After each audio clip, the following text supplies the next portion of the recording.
Let's try to solve this problem. Simplify the following. So let's start with 1. X times x. So we will use here the multiplication law of exponents, wherein if we have x raised to m times x raised to n, so if we are multiplying same base, in this case x, so just copy the same base x and then add the exponents m plus n. So here, x times x, so this 2x has an invisible exponent of 1. So it means x to the first times x to the first. So applying this law of exponent, copy the same base x and then add the exponents 1 plus 1. So we will have x raised to 1 plus 1 or 2. So the final answer is x squared.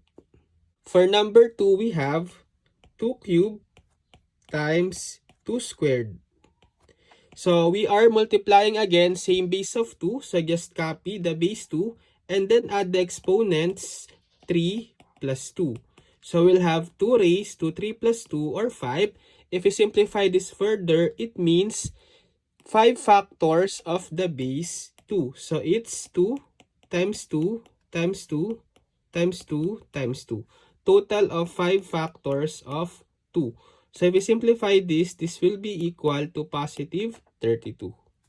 For number 3, we have x to the 9th times x to the 11th. So again, same base of x, let's just copy. And then add the exponents 9 plus 11. So we will have x raised to 9 plus 11 or 20. So the final answer is x raised to 20. For number 4, we have 5x squared y times 4x cubed y to the 4th. So this time, we have a coefficient or constant in front of the variable. If that's the case, let's multiply them first. So we have 5 times 4, that will be 20.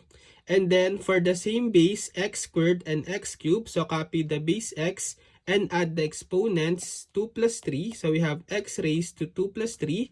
If we simplify this, is equal to 5. And lastly, for the product of y and y to the 4th, again, this y has an invisible exponent of 1. So let's copy the base y and then add the exponents 1 plus 4 or 5. So the final answer is 20x to the 5th, y to the 5th. For number 5, we have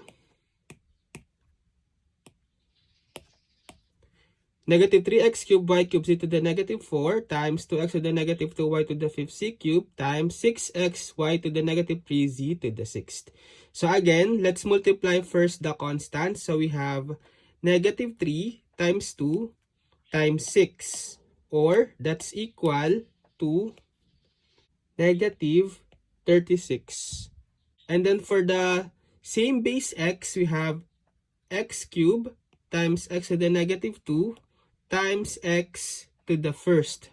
So copy the base x and add the exponents 3 plus negative 2 plus 1. So 3 plus negative 2 plus 1, that will be equal to positive 2. Next, for the same base y, we have y cubed times y to the 5th and y to the negative 3. So copy the base y and add the exponents 3, positive 5, and negative 3. So we have 3 plus 5 plus negative 3, or it's equal to positive 5. Lastly, for the base z, we have the product of z to the negative 4, z cubed, and z to the 6th. So copy the base z and then add the exponents negative 4 plus 3 plus 6. So we have negative 4 plus 3 plus 6, or it's equal to positive 5. So therefore, this is the final answer. Okay, now it's your turn. So try to solve this problem and just comment your answers.